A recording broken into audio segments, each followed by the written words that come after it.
The Dunwich Horror. Part 1. Gorgons and hydras and chimeras, dire stories of Celino and the Harpies, may reproduce themselves in the brain of superstition, but they were there before. They are transcripts, types. The archetypes are in us and eternal.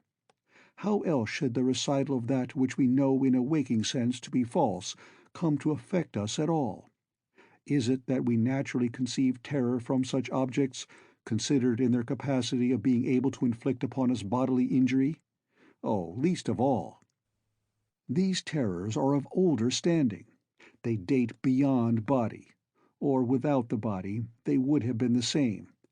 That the kind of fear here treated is purely spiritual, that it is strong in proportion as it is objectless on earth, that it predominates in the period of our sinless infancy, are difficulties the solution of which might afford some probable insight into our anti-mundane condition, and a peep at least into the shadowland of pre-existence. Charles Lamb, Witches and Other Night Fears. 1. When a traveler in north-central Massachusetts takes the wrong fork at the junction of the Aylesbury Pike just beyond Dean's Corners, he comes upon a lonely and curious country. The ground gets higher, and the briar-bordered stone walls press closer and closer against the ruts of the dusty, curving road.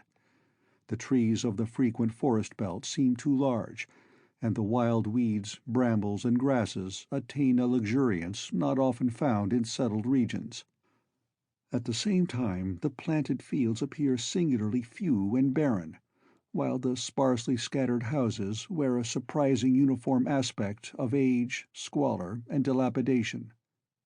Without knowing why, one hesitates to ask directions from the gnarled, solitary figures spied now and then on crumbling doorsteps or in the sloping, rock-strewn meadows.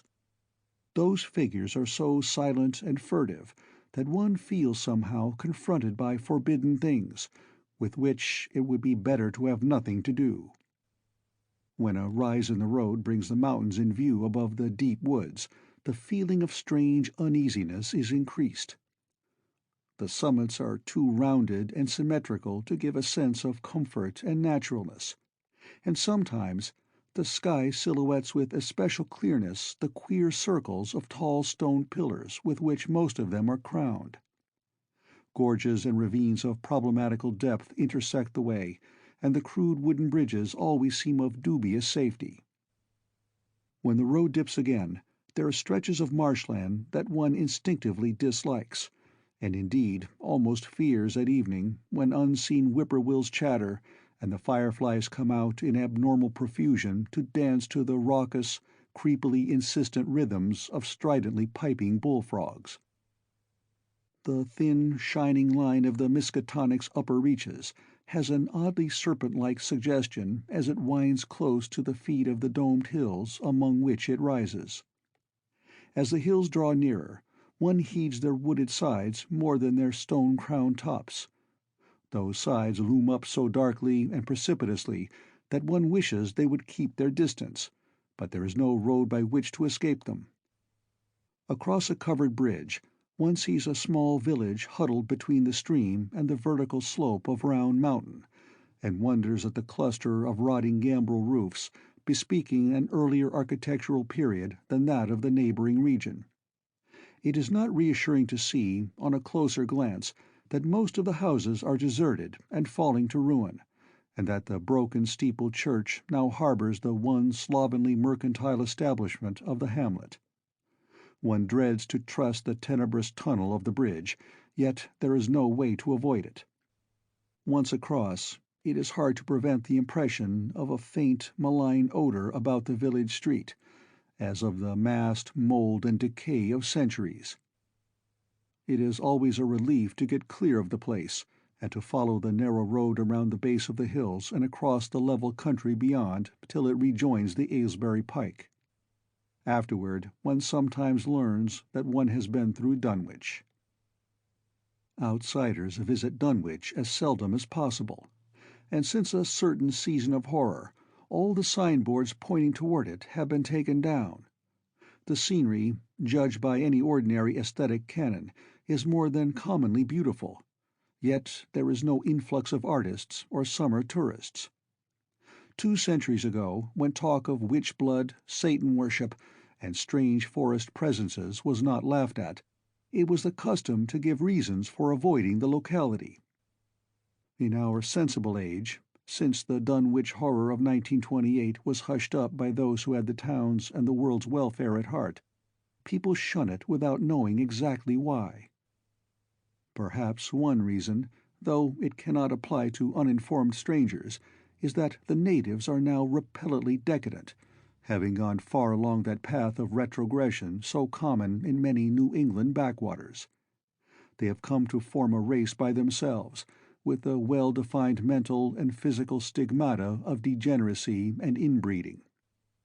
The average of their intelligence is woefully low, whilst their annals reek of overt viciousness and of half-hidden murders, incests, and deeds of almost unnameable violence and perversity. The old gentry, representing the 2 or 3 armigerous families which came from Salem in 1692, have kept somewhat above the general level of decay, though many branches are sunk into the sordid populace so deeply that only their names remain as a key to the origin they disgrace.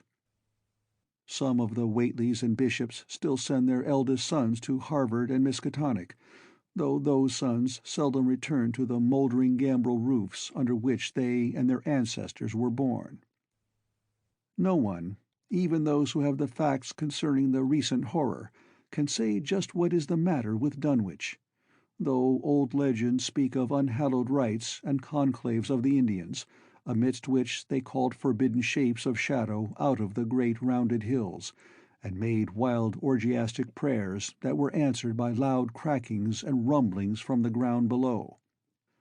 In 1747, the Reverend Abijah Hoadley, newly come to the Congregational Church at Dunwich village, preached a memorable sermon on the close presence of Satan and his imps, in which he said, "It must be allowed that these blasphemies of an infernal train of demons are matters of too common knowledge to be denied.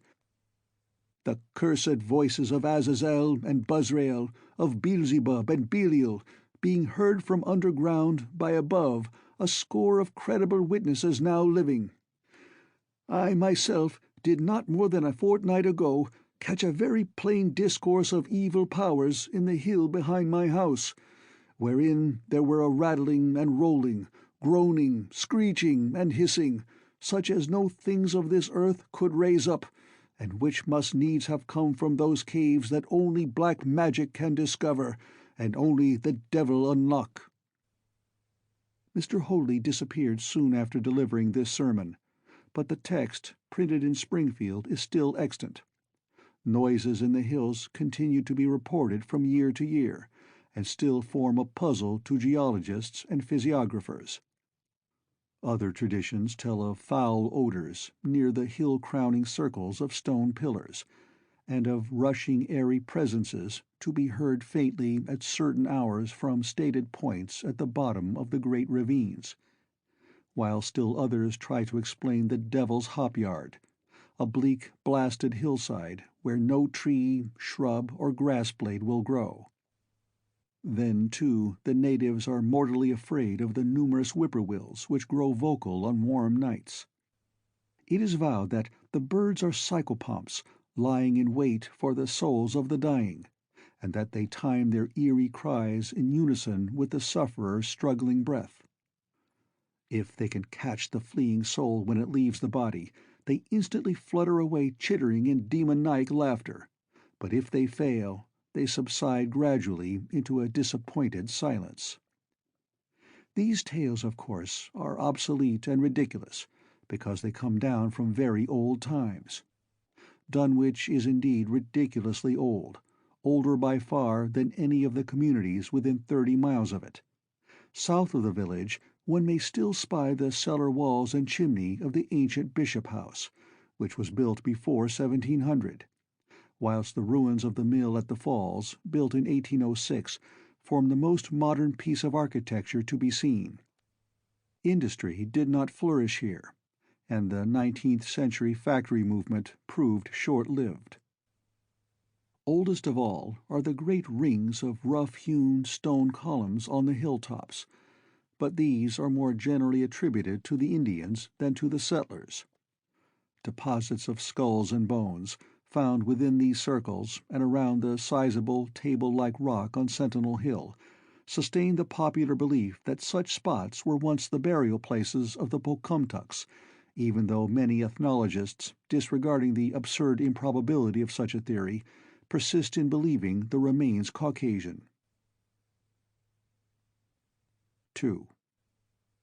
It was in the township of Dunwich, in a large and partly inhabited farmhouse set against a hillside 4 miles from the village and a mile and a half from any other dwelling, that Wilbur Whately was born at 5 a.m. on Sunday, the 2nd of February, 1913. This date was recalled because it was Candlemas, which people in Dunwich curiously observe under another name, and because the noises in the hills had sounded, and all the dogs of the countryside had barked persistently throughout the night before. Less worthy of notice was the fact that the mother was one of the decadent Whateleys, a somewhat deformed and unattractive albino woman of 35, living with an aged and half-insane father about whom the most frightful tales of wizardry had been whispered in his youth. Lavinia Whately had no known husband, but according to the custom of the region made no attempt to disavow the child, concerning the other side of whose ancestry the country folk might, and did, speculate as widely as they chose. On the contrary, she seemed strangely proud of the dark, goatish-looking infant who formed such a contrast to her own sickly and pink-eyed albinism, and was heard to mutter many curious prophecies about its unusual powers and tremendous future. Lavinia was one who would be apt to mutter such things, for she was a lone creature, given to wandering amidst thunderstorms in the hills, and trying to read the great odorous books which her father had inherited through 2 centuries of Whateleys, and which were fast falling to pieces with age and wormholes. She had never been to school, but was filled with disjointed scraps of ancient lore that old Whately had taught her. The remote farmhouse had always been feared because of old Whately's reputation for black magic, and the unexplained death by violence of Mrs. Whately when Lavinia was 12 years old had not helped to make the place popular. Isolated among strange influences, Lavinia was fond of wild and grandiose daydreams and singular occupations, nor was her leisure much taken up by household cares in a home from which all standards of order and cleanliness had long since disappeared. There was a hideous screaming which echoed above even the hill noises and the dogs barking on the night Wilbur was born, but no known doctor or midwife presided at his coming. Neighbors knew nothing of him till a week afterward, when old Whately drove his sleigh through the snow into Dunwich village, and discoursed incoherently to the group of loungers at Osborne's general store. There seemed to be a change in the old man, an added element of furtiveness in the clouded brain which subtly transformed him from an object to a subject of fear, though he was not one to be perturbed by any common family event. Amidst it all he showed some trace of the pride later noticed in his daughter, and what he said of the child's paternity was remembered by many of his hearers years afterward. "I don't keer what folks think. If Lavinia's boy looked like his pa, he wouldn't look like nothin' you expect. You needn't think the only folks is the folks hereabouts. Lavinia's read some, and has seed some things the most you only tell about. I calculate her man is as good a husband as you can find this side of Aylesbury, and if you knowed as much about the hills as I do, you wouldn't ask no better church weddin' nor hern. Let me tell you somethin'. Some day you folks'll hear a child of Lavinia's a-callin' its father's name on the top of Sentinel Hill." The only persons who saw Wilbur during the first month of his life were old Zachariah Whately of the undecayed Whateleys and Earl Sawyer's common-law wife, Mamie Bishop. Mamie's visit was frankly one of curiosity, and her subsequent tales did justice to her observations. But Zechariah came to lead a pair of Alderney cows which old Whately had bought of his son Curtis. This marked the beginning of a course of cattle buying on the part of small Wilbur's family, which ended only in 1928, when the Dunwich horror came and went. Yet at no time did the ramshackle Whately barn seem overcrowded with livestock. There came a period when people were curious enough to steal up and count the herd that grazed precariously on the steep hillside above the old farmhouse, and they could never find more than 10 or 12 anemic, bloodless-looking specimens. Evidently some blight or distemper, perhaps sprung from the unwholesome pasturage or the diseased fungi and timbers of the filthy barn, caused a heavy mortality amongst the Whately animals. Odd wounds or sores, having something of the aspect of incisions, seemed to afflict the visible cattle, and once or twice during the earlier months certain callers fancied they could discern similar sores about the throats of the grey, unshaven old man and his slatternly, crinkly-haired albino daughter. In the spring after Wilbur's birth, Lavinia resumed her customary rambles in the hills, bearing in her misproportioned arms the swarthy child. Public interest in the Whateleys subsided after most of the country folk had seen the baby, and no one bothered to comment on the swift development which that newcomer seemed every day to exhibit. Wilbur's growth was indeed phenomenal, for within 3 months of his birth he had attained a size and muscular power not usually found in infants under a full year of age. His motions, and even his vocal sounds, showed a restraint and deliberateness highly peculiar in an infant, and no one was really unprepared when, at 7 months, he began to walk unassisted, with falterings which another month was sufficient to remove. It was somewhat after this time, on Halloween, that a great blaze was seen at midnight on the top of Sentinel Hill, where the old table-like stone stands amidst its tumulus of ancient bones. Considerable talk was started when Silas Bishop, of the undecayed bishops, mentioned having seen the boy running sturdily up that hill ahead of his mother about an hour before the blaze was remarked. Silas was rounding up a stray heifer, but he nearly forgot his mission when he fleetingly spied the 2 figures in the dim light of his lantern.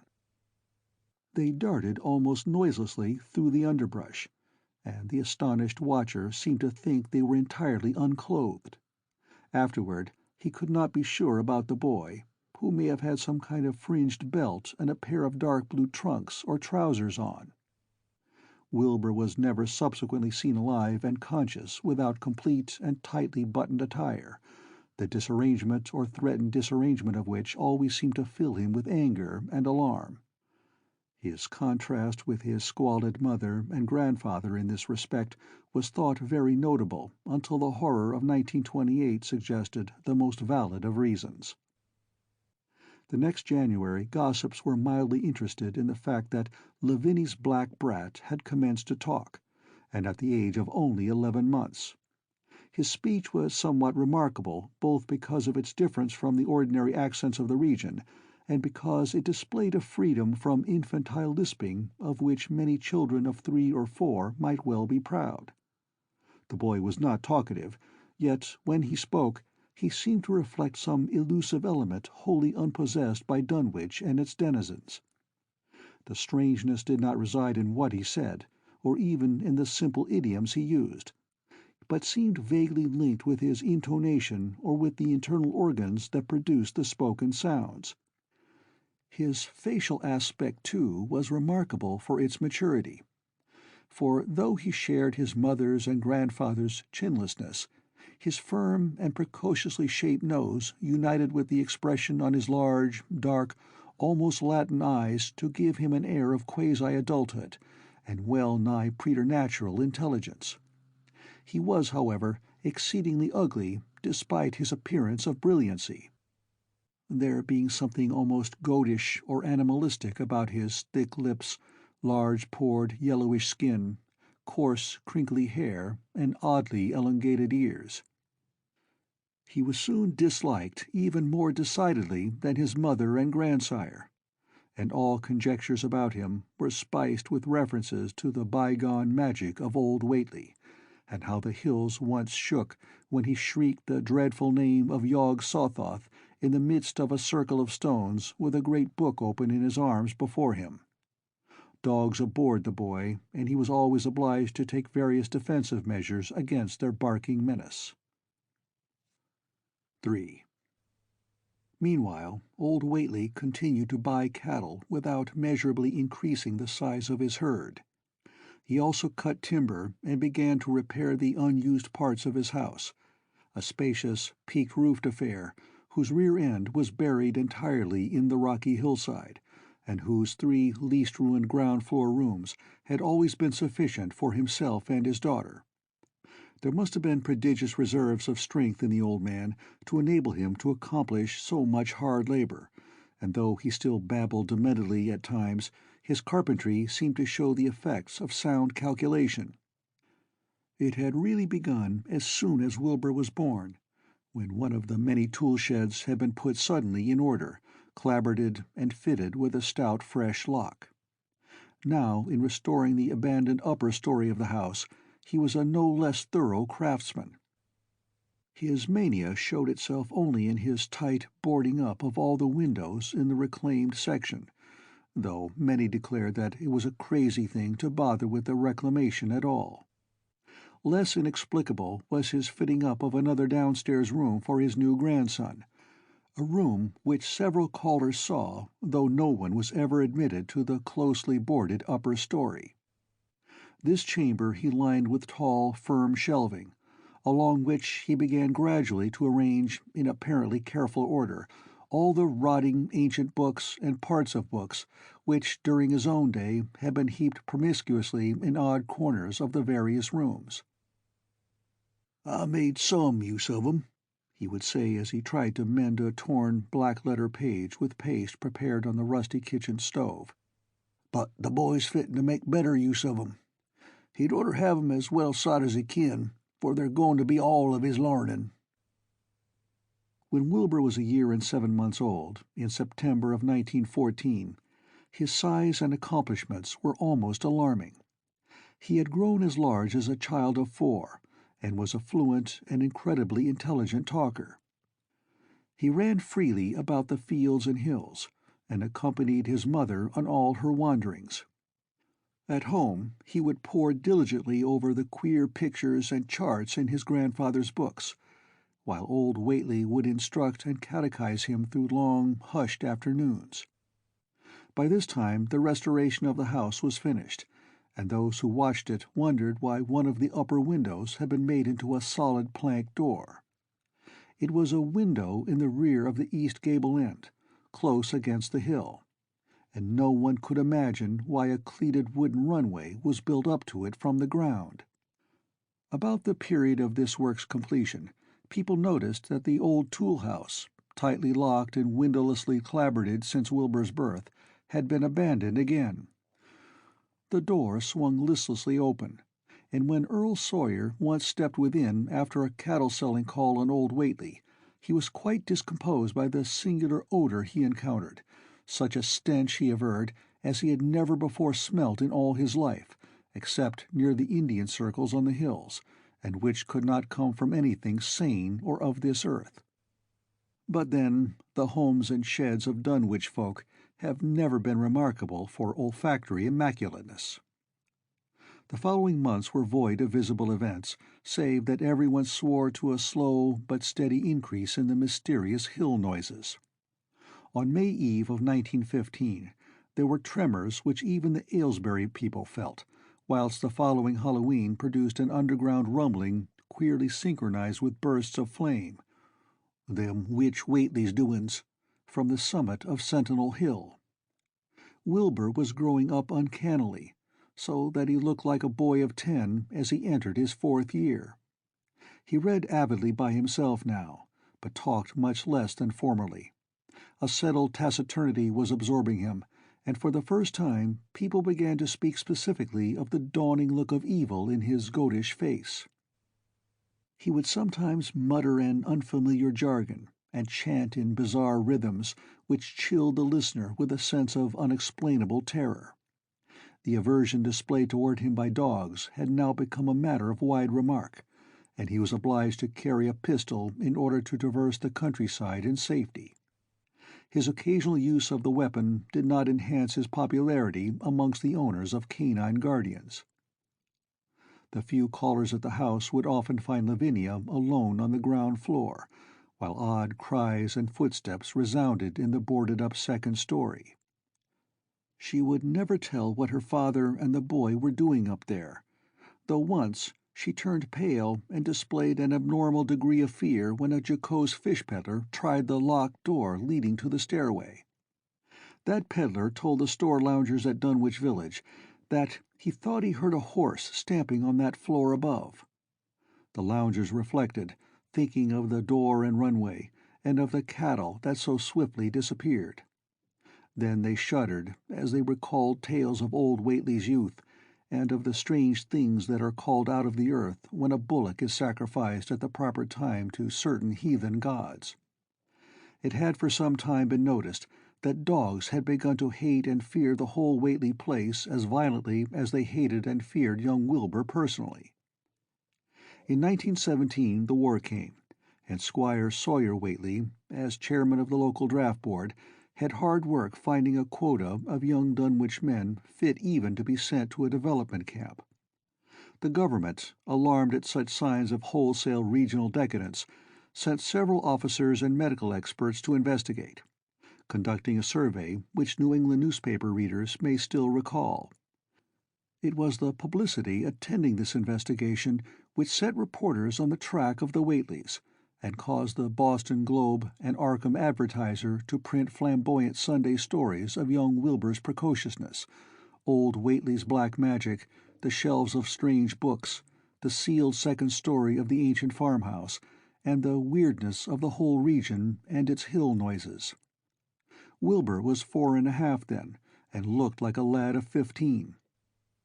His lip and cheek were fuzzy with a coarse dark down, and his voice had begun to break. Earl Sawyer went out to the Whately place with both sets of reporters and cameramen, and called their attention to the queer stench which now seemed to trickle down from the sealed upper spaces. It was, he said, exactly like the smell he had found in the tool shed abandoned when the house was finally repaired, and like the faint odors which he sometimes thought he caught near the stone circles on the mountains. Dunwich folk read the stories when they appeared, and grinned over the obvious mistakes. They wondered, too, why the writers had made so much of the fact that old Whately always paid for his cattle in gold pieces of extremely ancient date. The Whateleys had received their visitors with ill-concealed distaste, though they did not dare court further publicity by a violent resistance or refusal to talk.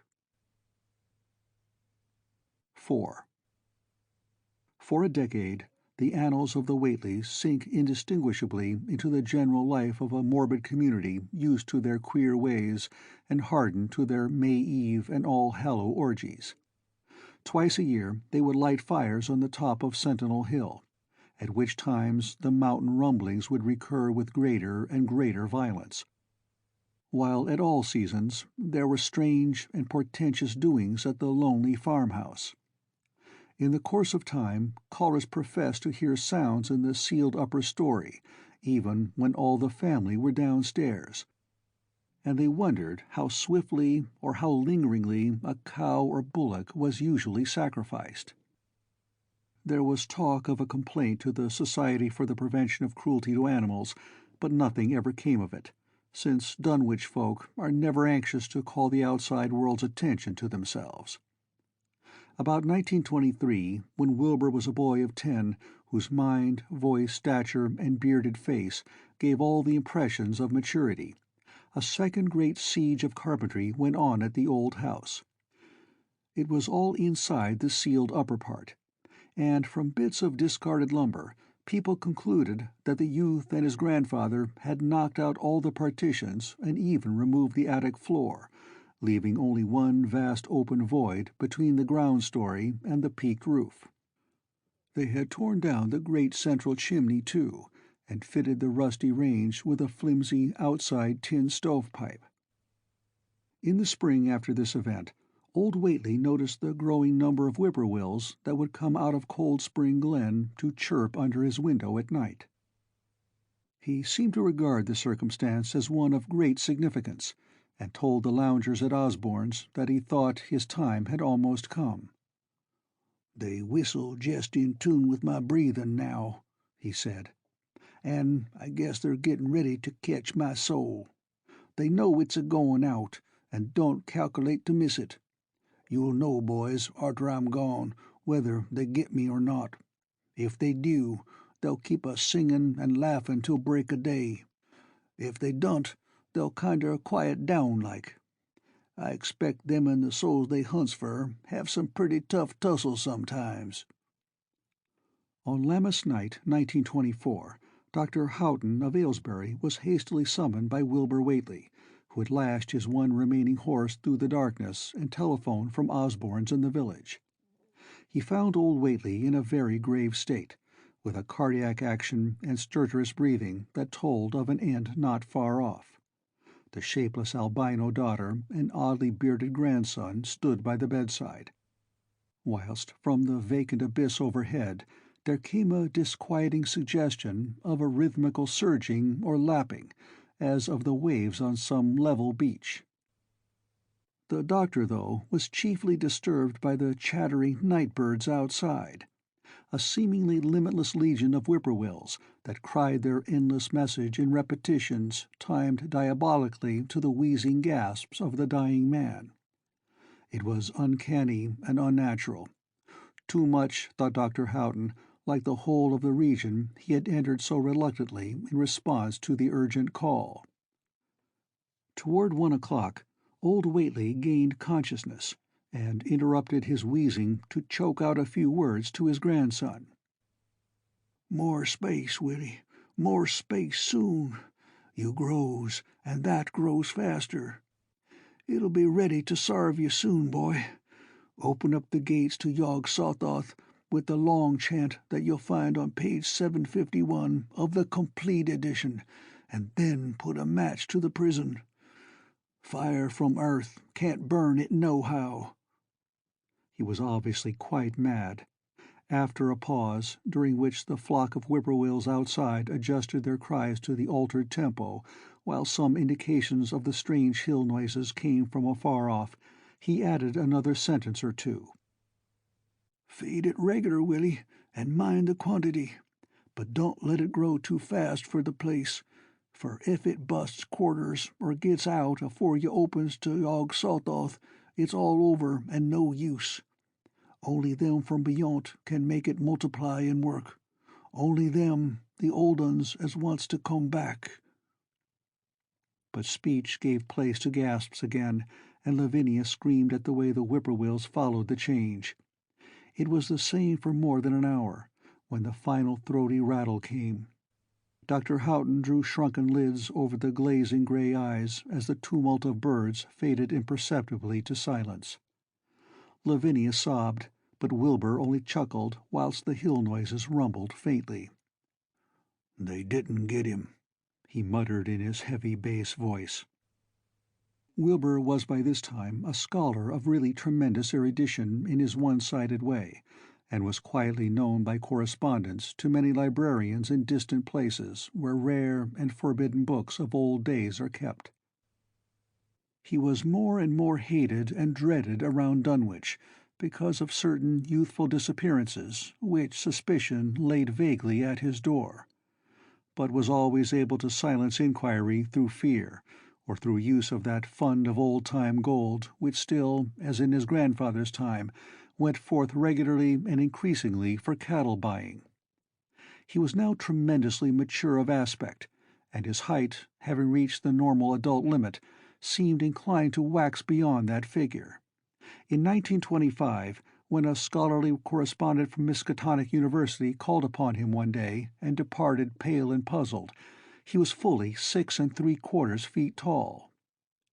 Through all the years Wilbur had treated his half-deformed albino mother with a growing contempt, finally forbidding her to go to the hills with him on May Eve and Hallowmass, and in 1926 the poor creature complained to Mamie Bishop of being afraid of him.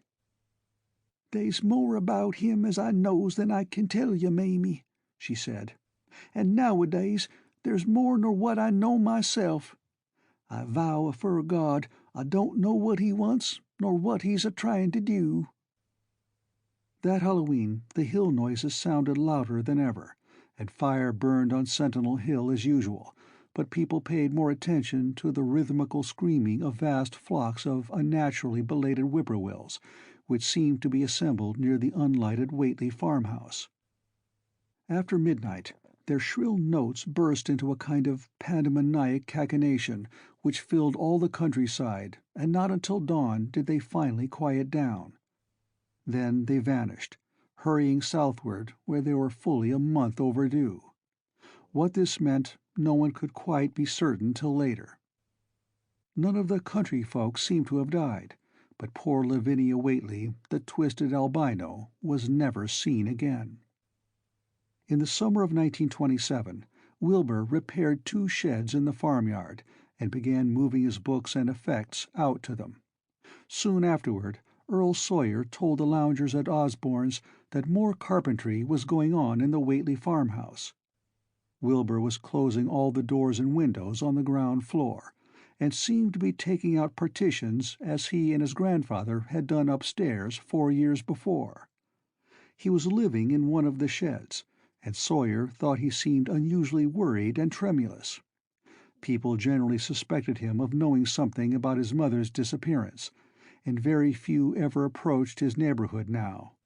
His height had increased to more than 7 feet, and showed no signs of ceasing its development. The Dunwich Horror. 5. The following winter brought an event no less strange than Wilbur's first trip outside the Dunwich region. Correspondence with the Widener Library at Harvard, the Bibliothèque Nationale in Paris, the British Museum, the University of Buenos Aires, and the library of Miskatonic University at Arkham had failed to get him the loan of a book he desperately wanted. So at length he set out in person, shabby, dirty, bearded, and uncouth of dialect, to consult the copy at Miskatonic, which was the nearest to him geographically. Almost 8 feet tall, and carrying a cheap new valise from Osborne's general store, this dark and goatish gargoyle appeared one day in Arkham in quest of the dreaded volume kept under lock and key at the college library. The hideous Necronomicon of the mad Arab Alhazred in Olaus Wormius Latin version, as printed in Spain in the 17th century. He had never seen a city before, but had no thought save to find his way to the university grounds, where, indeed, he passed heedlessly by the great white-fanged watchdog that barked with unnatural fury and enmity and tugged frantically at its stout chain. Wilbur had with him the priceless but imperfect copy of Dr. Dee's English version, which his grandfather had bequeathed him, and upon receiving access to the Latin copy, he at once began to collate the 2 texts with the aim of discovering a certain passage which would have come on the 751st page of his own defective volume. This much he could not civilly refrain from telling the librarian, the same erudite Henry Armitage, A.M. Miskatonic, Ph.D. Princeton, Litt.D. Johns Hopkins, who had once called at the farm, and who now politely plied him with questions. He was looking, he had to admit, for a kind of formula or incantation containing the frightful name Yog-Sothoth, and it puzzled him to find discrepancies, duplications, and ambiguities which made the matter of determination far from easy.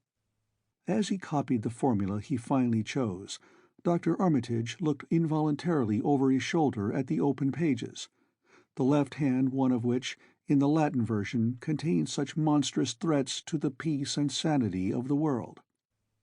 "Nor is it to be thought," ran the text as Armitage mentally translated it, "that man is either the oldest or the last of earth's masters, or that the common bulk of life and substance walks alone.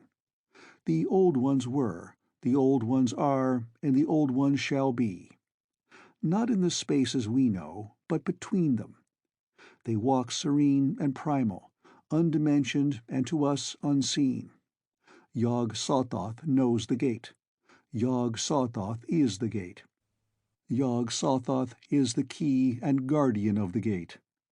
Past, present, future, all are one in Yog-Sothoth. He knows where the old ones broke through of old, and where they shall break through again. He knows where they have trod earth's fields, and where they still tread them, and why no one can behold them as they tread. By their smell can men sometimes know them near, but of their semblance can no man know, saving only in the features of those they have begotten on mankind, and of those are there many sorts, differing in likeness from man's truest eidolon to that shape without sight or substance which is they. They walk unseen and foul in lonely places, where the words have been spoken and the rites howled through at their seasons. The wind gibbers with their voices, and the earth mutters with their consciousness. They bend the forest and crush the city, yet may not forest or city behold the hand that smites. Kadath in the cold waste hath known them, and what man knows Kadath? The ice desert of the south and the sunken isles of ocean hold stones whereon their seal is engraven. But who hath seen the deep frozen city, or the sealed tower long garlanded with seaweed and barnacles? Great Cthulhu is their cousin, yet can he spy them only dimly. Ea Shub Niggurath, as a foulness shall ye know them. Their hand is at your throats, yet ye see them not, and their habitation is even one with your guarded threshold. Yog-Sothoth is the key to the gate, whereby the spheres meet. Man rules now where they ruled once. They shall soon rule where man rules now. After summer is winter, and after winter summer. They wait patient and potent, for here shall they reign again. Dr. Armitage, associating what he was reading with what he had heard of Dunwich and its brooding presences, and of Wilbur Whately and his dim, hideous aura that stretched from a dubious birth to a cloud of probable matricide, felt a wave of fright as tangible as a draught of the tomb's cold clamminess. The bent, goatish giant before him seemed like the spawn of another planet or dimension, like something only partly of mankind, and linked to black gulfs of essence and entity that stretched like Titan phantasms beyond all spheres of force and matter, space and time. Presently Wilbur raised his head and began speaking in that strange, resonant fashion which hinted at sound-producing organs unlike the run of mankind's. "Mr. Armitage," he said, "I calculate I've got to take that book home. They's things in it I've got to try under sartain conditions that I can't get here, and it'd be a mortal sin to let a red-tape rule hold me up. Let me take it along, sir, and I'll swar there won't nobody know the difference. I don't need to tell you I'll take good keer of it. It wa'n't me that put this D copy in the shape it is." He stopped as he saw firm denial on the librarian's face, and his own goatish features grew crafty. Armitage, half ready to tell him he might make a copy of what parts he needed, thought suddenly of the possible consequences and checked himself.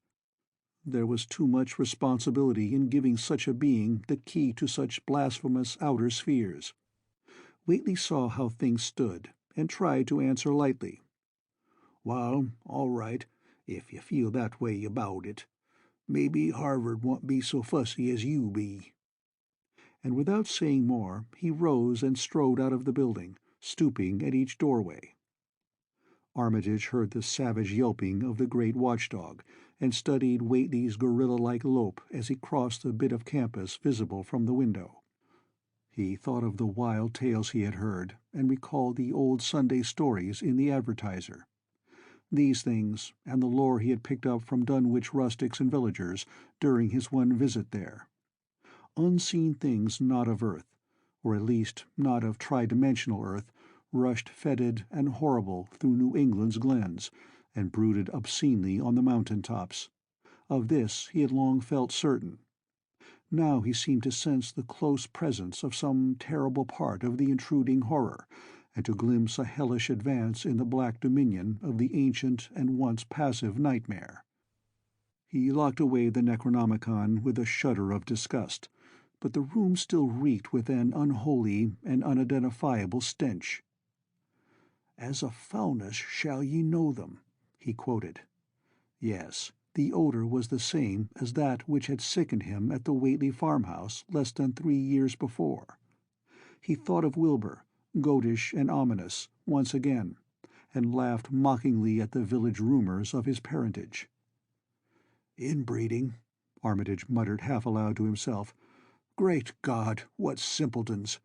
Show them Arthur Machen's great god Pan, and they'll think it a common Dunwich scandal.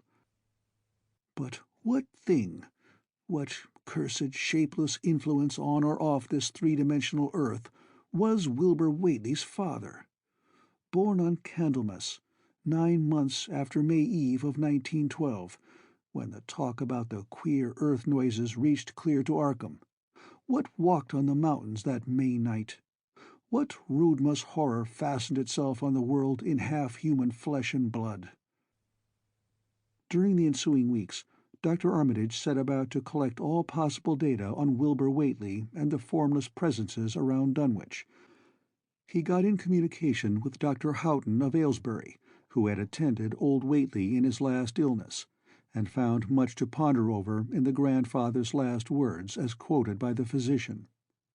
A visit to Dunwich village failed to bring out much that was new, but a close survey of the Necronomicon in those parts which Wilbur had sought so avidly seemed to supply new and terrible clues to the nature, methods, and desires of the strange evil so vaguely threatening this planet.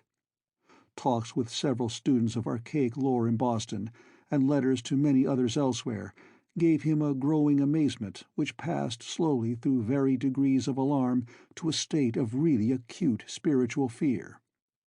As the summer drew on, he felt dimly that something ought to be done about the lurking terrors of the upper Miskatonic Valley, and about the monstrous being known to the human world as Wilbur Whately.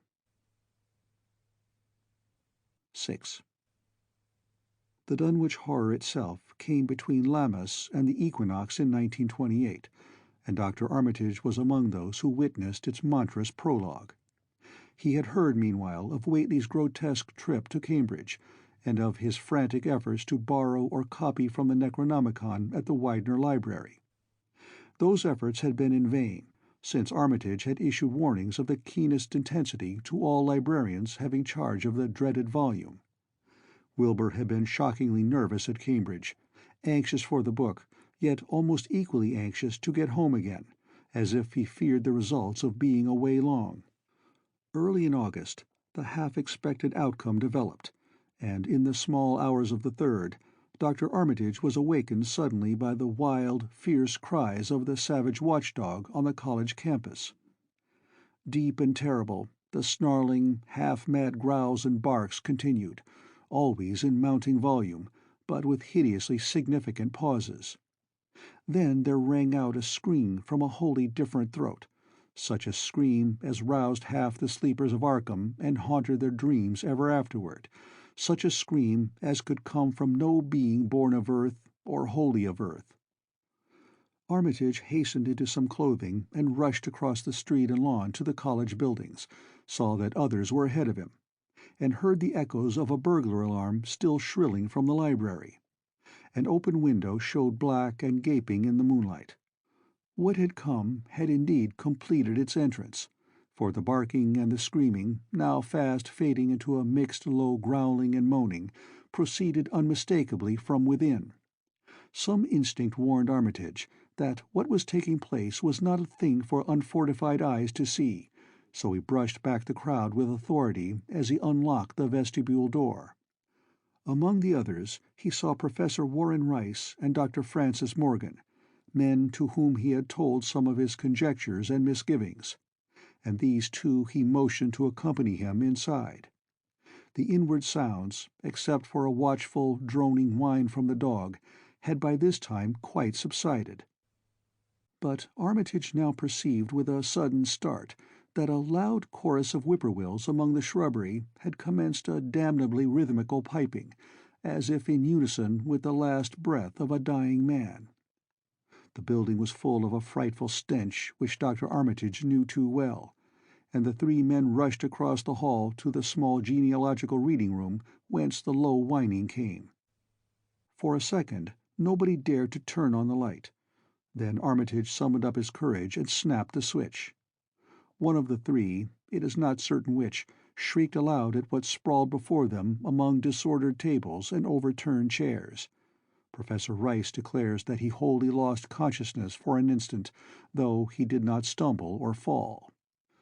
The thing that lay half-bent on its side in a fetid pool of greenish-yellow ichor and tarry stickiness was almost 9 feet tall, and the dog had torn off all the clothing and some of the skin.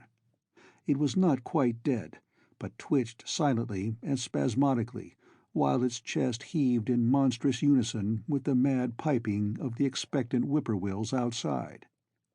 Bits of shoe-leather and fragments of apparel were scattered about the room, and just inside the window an empty canvas sack lay where it had evidently been thrown. Near the central desk a revolver had fallen, a dented but undischarged cartridge later explaining why it had not been fired. The thing itself, however, crowded out all other images at the time.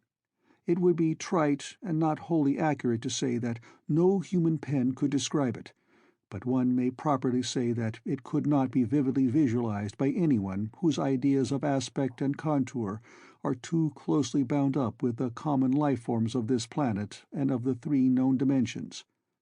It was partly human, beyond a doubt, with very man-like hands and head, and the goatish, chinless face had the stamp of the Whateleys upon it. But the torso and lower parts of the body were teratologically fabulous, so that only generous clothing could ever have enabled it to walk on earth unchallenged or uneradicated. Above the waist it was semi-anthropomorphic, though its chest, where the dog's rending paws still rested watchfully, had the leathery, reticulated hide of a crocodile or alligator. The back was piebald with yellow and black, and dimly suggested the squamous covering of certain snakes. Below the waist, though, it was the worst, for here all human resemblance left off and sheer fantasy began.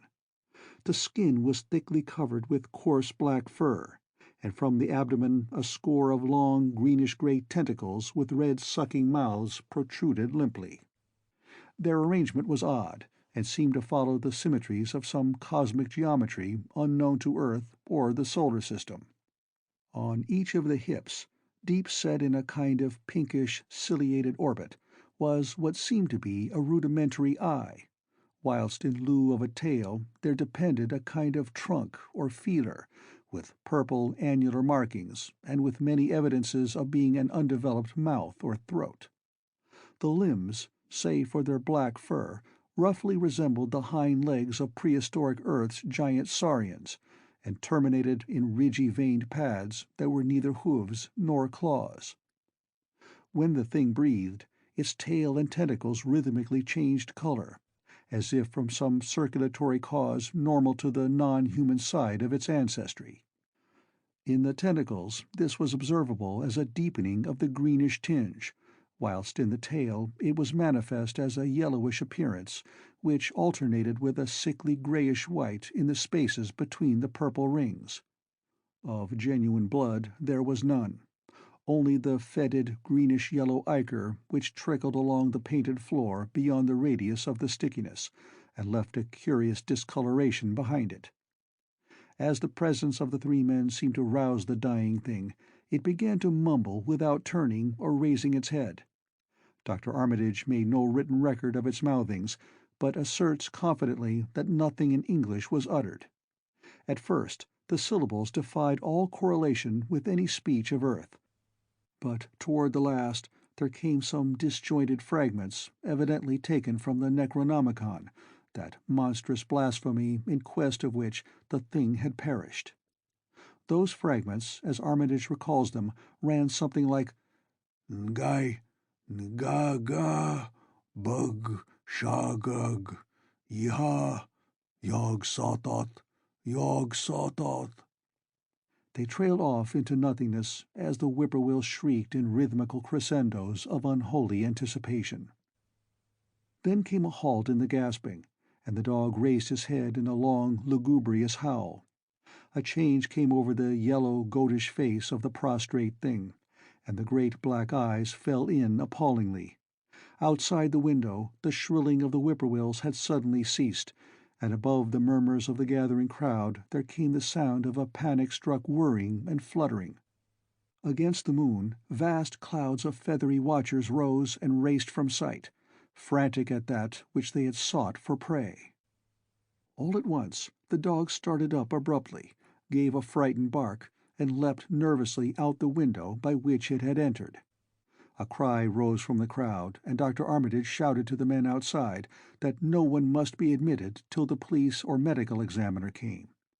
He was thankful that the windows were just too high to permit of peering in, and drew the dark curtains carefully down over each one.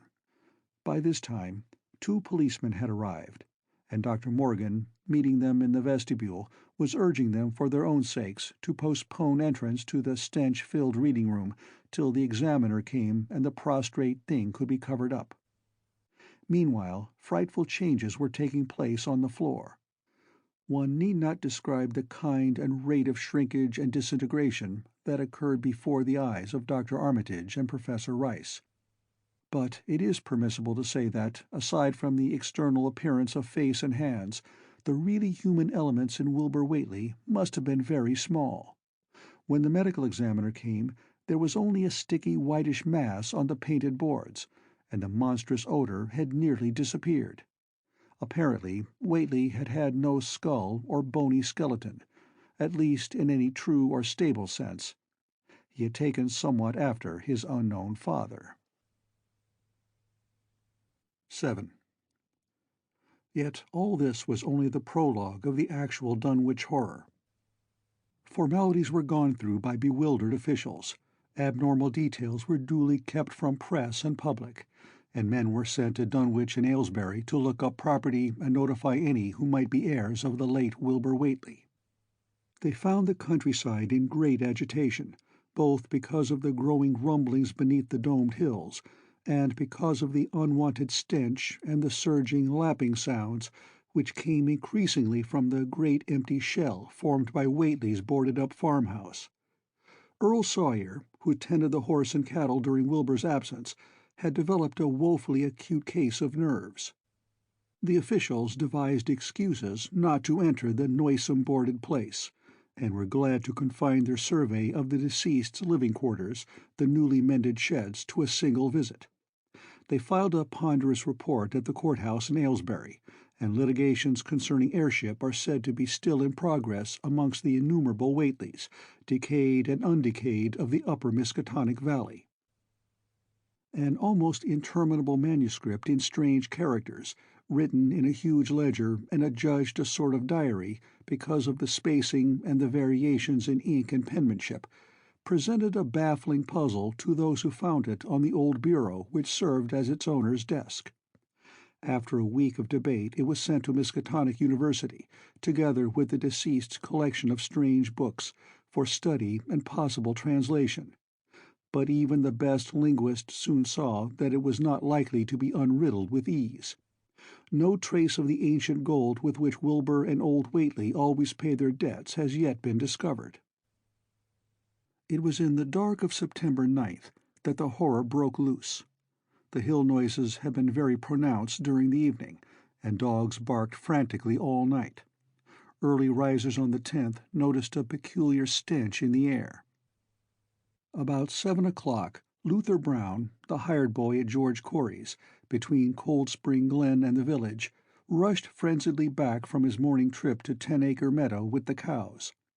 He was almost convulsed with fright as he stumbled into the kitchen, and in the yard outside the no less frightened herd were pawing and lowing pitifully, having followed the boy back in the panic they shared with him. Between gasps, Luther tried to stammer out his tale to Mrs. Corey. "Up thar in the rud beyont the glen, Miss Corey, there's somethin' been thar. It smells like thunder, and all the bushes and little trees is pushed back from the rud, like that a house been moved along of it. And that ain't the wust, nuther.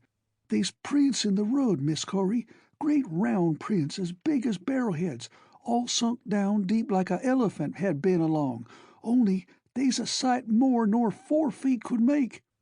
I looked at one or two before I run, and I see every one was covered with lines spreadin' out from one place, like as if big palm leaf fans, twice or 3 times as big as any they is, had a bein' pounded down into the road. And the smell was awful, like what it is around Wizard Whately's old house." Here he faltered, and seemed to shiver afresh with the fright that had sent him flying home. Mrs. Corey, unable to extract more information, began telephoning the neighbors, thus starting on its rounds the overture of panic that heralded the major terrors. When she got Sally Sawyer, housekeeper at Seth Bishop's, the nearest place to Whately's, it became her turn to listen instead of transmit. For Sally's boy Chauncey, who slept poorly, had been up on the hill toward Whately's, and had dashed back in terror after one look at the place, and at the pasturage where Mr. Bishop's cows had been left out all night. "Yes, Miss Corey," came Sally's tremulous voice over the party wire. "Chancey, he just come back a postin', and couldn't half talk for bein' scairt. He says old Whately's house is all blowed up, with the timbers scattered round like they'd been dynamite inside. Only the bottom floor ain't through, but is all covered with a kind o' tar-like stuff that smells awful and drips down off'n the edges onto the ground where the side timbers is blowed away. And they's awful kinder marks in the yard, too, great round marks, bigger round than a hogshead, and all sticky with stuff like is on the blowed-up house. Chancey, he says they leads off into the medders, whar a great swath wider'n a barn is matted down, and all the stun walls tumbled every which way wherever it goes. And he says he, Miss Corey, as how he sought to look for Seth's cows, frightened as he was, and found 'em in the upper pasture nigh the Devil's Hop yard in an awful shape. Half on 'em's clean gone, and nigh half of them what's left is sucked most dry of blood, with sores on 'em like they's been on Whately's cattle ever since Lavinia's black brat was born. Seth, he's gone out now to look at 'em, though I'll vow he won't keer to get very nigh Wizard Whately's. Chancey didn't look keerful to see where the big matted down swath led arter it left the pasturage, but he says he thinks it pinted towards the Glen Rud to the village. I tell you, Miss Corey, they's somethin' abroad as hadn't orter be abroad, and I for one think that Black Wilbur Whately, as come to the bad end he desarved, is at the bottom of the breedin' of it. He wa'n't all human hisself, I always says to everybody, and I think he and old Whately must have raised somethin' in that there nailed-up house as ain't even so human as he was. They's always been unseen things around Dunwich, livin' things, as ain't human and ain't good for human folks. The ground was a-talkin' last night, and towards mornin' Chancey he heard the whippoorwills so loud in Cold Spring Glen he couldn't sleep none.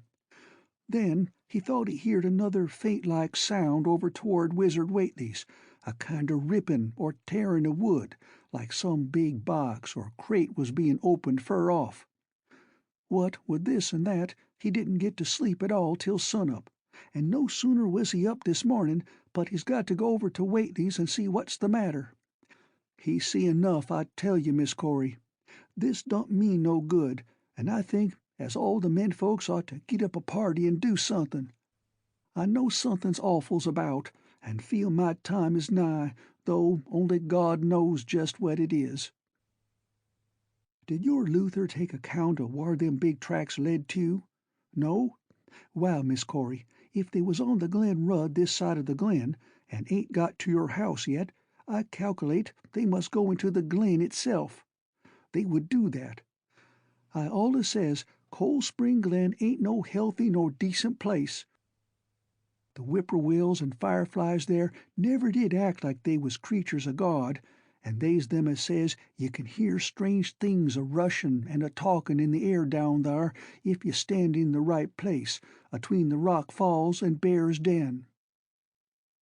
By that noon fully three-quarters of the men and boys of Dunwich were trooping over the roads and meadows between the new-made Whately ruins and Cold Spring Glen, examining in horror the vast, monstrous prints, the maimed bishop cattle, the strange, noisome wreck of the farmhouse, and the bruised, matted vegetation of the fields and roadsides. Whatever had burst loose upon the world had assuredly gone down into the great sinister ravine, for all the trees on the banks were bent and broken, and a great avenue had been gouged in the precipice-hanging underbrush. It was as though a house, launched by an avalanche, had slid down through the tangled growths of the almost vertical slope. From below no sound came, but only a distant, undefinable fetor, and it is not to be wondered at that the men preferred to stay on the edge and argue, rather than descend and beard the unknown cyclopean horror in its lair. 3 dogs that were with the party had barked furiously at first, but seemed cowed and reluctant when near the glen. Someone telephoned the news to the Aylesbury Transcript, but the editor, accustomed to wild tales from Dunwich, did no more than concoct a humorous paragraph about it, an item soon afterward reproduced by the Associated Press. That night everyone went home, and every house and barn was barricaded as stoutly as possible. Needless to say, no cattle were allowed to remain in open pasturage. About 2 in the morning a frightful stench and the savage barking of the dogs awakened the household at Elmer Fry's, on the eastern edge of Cold Spring Glen, and all agreed that they could hear a sort of muffled swishing or lapping sound from somewhere outside. Mrs. Fry proposed telephoning the neighbors, and Elmer was about to agree when the noise of splintering wood burst in upon their deliberations. It came apparently from the barn, and was quickly followed by a hideous screaming and stamping amongst the cattle. The dogs slavered and crouched close to the feet of the fear-numbed family. Fry lit a lantern through force of habit, but knew it would be death to go out into that black farmyard. The children and the women-folk whimpered, kept from screaming by some obscure, vestigial instinct of defense which told them their lives depended on silence. At last the noise of the cattle subsided to a pitiful moaning, and a great snapping, crashing, and crackling ensued. The Frys, huddled together in the sitting-room, did not dare to move until the last echoes died away far down in Cold Spring Glen. Then, amidst the dismal moans from the stable and the demoniac piping of late whippoorwills in the glen, Selina Fry tottered to the telephone and spread what news she could of the second phase of the horror. The next day all the countryside was in a panic, and cowed, uncommunicative groups came and went where the fiendish thing had occurred. 2 tightened swaths of destruction stretched from the glen to the Fry farmyard. Monstrous prints covered the bare patches of ground, and one side of the old red barn had completely caved in. Of the cattle, only about a quarter could be found and identified. Some of these were in curious fragments, and all that survived had to be shot. Earl Sawyer suggested that help be asked from Aylesbury or Arkham, but others maintained it would be of no use. Old Zebulon Whately, of a branch that hovered about halfway between soundness and decadence, made darkly wild suggestions about rites that ought to be practiced on the hilltops. He came of a line where tradition ran strong, and his memories of chantings in the great stone circles were not altogether connected with Wilbur and his grandfather. Darkness fell upon a stricken countryside too passive to organize for real defense. In a few cases closely related families would band together and watch in the gloom under one roof, but in general there was only a repetition of the barricading of the night before, and a futile, ineffective gesture of loading muskets and setting pitchforks handily about. Nothing, however, occurred except some hill noises, and when the day came there were many who hoped that the new horror had gone as swiftly as it had come.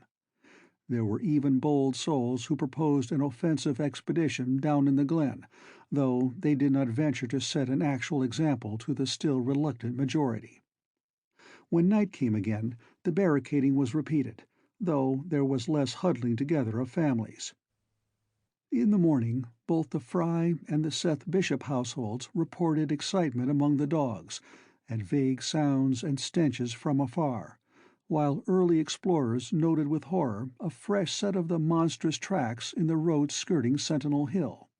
As before, the sides of the road showed a bruising indicative of the blasphemously stupendous bulk of the horror, whilst the conformation of the tracks seemed to argue a passage in two directions, as if the moving mountain had come from Cold Spring Glen and returned to it along the same path. At the base of the hill, a 30-foot swath of crushed shrubbery and saplings led steeply upward, and the seekers gasped when they saw that even the most perpendicular places did not deflect the inexorable trail. Whatever the horror was, it could scale a sheer stony cliff of almost complete verticality, and as the investigators climbed around to the hill summit by safer routes, they saw that the trail ended, or rather reversed, there. It was here that the Whateleys used to build their hellish fires and chant their hellish rituals by the table-like stone on May Eve and Hallowmass. Now that very stone formed the center of a vast space thrashed around by the mountainous horror, whilst upon its slightly concave surface was a thick, fetid deposit of the same tarry stickiness observed on the floor of the ruined Whateley farmhouse when the horror escaped. Men looked at one another and muttered. Then they looked down the hill. Apparently, the horror had descended by a route much the same as that of its ascent. To speculate was futile. Reason, logic, and normal ideas of motivation stood confounded. Only old Zebulon, who was not with the group, could have done justice to the situation or suggested a plausible explanation. Thursday night began much like the others, but it ended less happily. The whippoorwills in the glen had screamed with such unusual persistence that many could not sleep, and about 3 a.m. all the party telephones rang tremulously. Those who took down the receivers heard a fright-mad voice shriek out, "Help! Oh, my God!" and some thought a crashing sound followed the breaking off of the exclamation. There was nothing more. No one dared do anything, and no one knew till morning whence the call came. Then those who had heard it called everyone on the line, and found that only the Frys did not reply. The truth appeared an hour later, when a hastily assembled group of armed men trudged out to the Fry place at the head of the glen. It was horrible, yet hardly a surprise. There were more swaths and monstrous prints, but there was no longer any house. It had caved in like an eggshell, and amongst the ruins nothing living or dead could be discovered, only a stench and a tarry stickiness. The Elmer Frys had been erased from Dunwich. The Dunwich Horror 8. In the meantime, a quieter, yet even more spiritually poignant phase of the horror had been blackly unwinding itself behind the closed door of a shelf-lined room in Arkham. The curious manuscript record or diary of Wilbur Whateley, delivered to Miskatonic University for translation, had caused much worry and bafflement among the experts in languages both ancient and modern. Its very alphabet, notwithstanding a general resemblance to the heavily shaded Arabic used in Mesopotamia, being absolutely unknown to any available authority. The final conclusion of the linguists was that the text represented an artificial alphabet, giving the effect of a cipher, though none of the usual methods of cryptographic solution seemed to furnish any clue, even when applied on the basis of every tongue the writer might conceivably have used. The ancient books taken from Whately's quarters, while absorbingly interesting and in several cases promising to open up new and terrible lines of research among philosophers and men of science, were of no assistance whatever in this matter. One of them, a heavy tome with an iron clasp, was in another unknown alphabet, this one of a very different cast, and resembling Sanskrit more than anything else. The old ledger was at length given wholly into the charge of Dr. Armitage, both because of his peculiar interest in the Whately matter, and because of his wide linguistic learning and skill in the mystical formulae of antiquity and Middle Ages. Armitage had an idea that the alphabet might be something esoterically used by certain forbidden cults which have come down from old times, and which have inherited many forms and traditions from the wizards of the Saracenic world. That question, however, he did not deem vital, since it would be unnecessary to know the origin of the symbols if, as he suspected, they were used as a cipher in a modern language. It was his belief that, considering the great amount of text involved, the writer would scarcely have wished the trouble of using another speech than his own, save perhaps in certain special formulae and incantations. Accordingly, he attacked the manuscript with the preliminary assumption that the bulk of it was in English. Dr. Armitage knew, from the repeated failures of his colleagues, that the riddle was a deep and complex one, and that no simple mode of solution could merit even a trial. All through late August he fortified himself with the massed lore of cryptography, drawing upon the fullest resources of his own library, and waiting night after night amidst the arcana of Trithemius Polygraphia, Giambattista Porta's De Furtivis Literatum Notis, de Visionaire's Trait de Chiffre, Falconer's Cryptomenesis Patefacta, Davies and Thickness's 18th-century treatises, and such fairly modern authorities as Blair, von Martin, and Kluber's Cryptographic.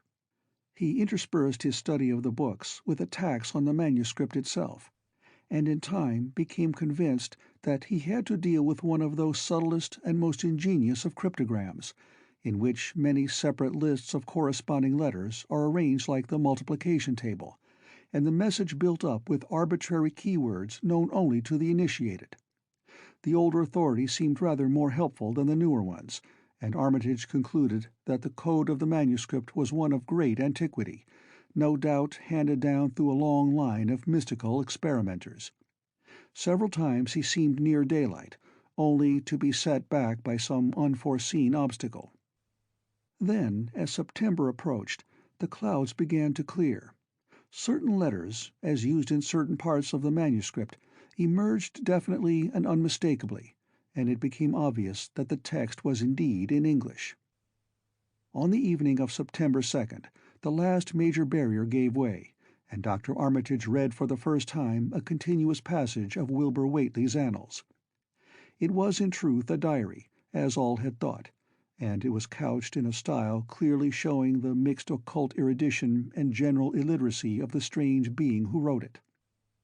Almost the first long passage that Armitage deciphered, an entry dated November 26, 1916, proved highly startling and disquieting. It was written, he remembered, by a child of 3.5 who looked like a lad of 12 or 13. "Today learn the Aklo for the Sabbath," it ran, "which did not like, it being answerable from the hill and not from the air. That upstairs more ahead of me than I thought it would be, and is not like to have much earth brain. Shot Elam Hutchinson's collie Jack when he went to bite me, and Elam says he would kill me if he dast. I guess he won't. Grandfather kept me saying the Doe formula last night, and I think I saw the inner city at the 2 magnetic poles. I shall go to those poles when the earth is cleared off, if I can't break through with the Do-Na formula when I commit it. They from the air told me at Sabbath that it will be years before I can clear off the earth, and I guess Grandfather will be dead then, so I shall have to learn all the angles of the planes and all the formulas between the Ur and the Ningür. They from outside will help, but they cannot take body without human blood. That upstairs looks it will have the right cast. I can see it a little when I make the Urish sign or blow the power of Ibn Ghazi at it, and it is near like them at May Eve on the hill. The other face may wear off some. I wonder how I shall look when the earth is cleared and there are no earth beings on it. He that came with the Aklo Sabbath said, I may be transfigured, there being much of outside to work on. Morning found Dr. Armitage in a cold sweat of terror and a frenzy of wakeful concentration. He had not left the manuscript all night, but sat at his table under the electric light, turning page after page with shaking hands as fast as he could decipher the cryptic text. He had nervously telephoned his wife he would not be home, and when she brought him a breakfast from the house he could scarcely dispose of a mouthful. All that day he read on, now and then halted maddeningly as a reapplication of the complex key became necessary.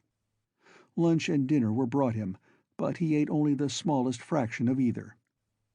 Toward the middle of the next night he drowsed off in his chair, but soon woke out of a tangle of nightmares almost as hideous as the truths and menaces to man's existence that he had uncovered. On the morning of September 4th, Professor Rice and Dr. Morgan insisted on seeing him for a while, and departed trembling and ashen gray. That evening he went to bed, but slept only fitfully. Wednesday, the next day, he was back at the manuscript, and began to take copious notes both from the current sections and from those he had already deciphered. In the small hours of that night he slept a little in an easy-chair in his office, but was at the manuscript again before dawn. Some time before noon his physician, Dr. Hartwell, called to see him and insisted that he cease work. He refused, intimating that it was of the most vital importance for him to complete the reading of the diary, and promising an explanation in due course of time. That evening, just as twilight fell, he finished his terrible perusal and sank back exhausted. His wife, bringing his dinner, found him in a half-comatose state, but he was conscious enough to warn her off with a sharp cry when he saw her eyes wander toward the notes he had taken. Weakly rising, he gathered up the scribbled papers and sealed them all in a great envelope, which he immediately placed in his inside coat pocket.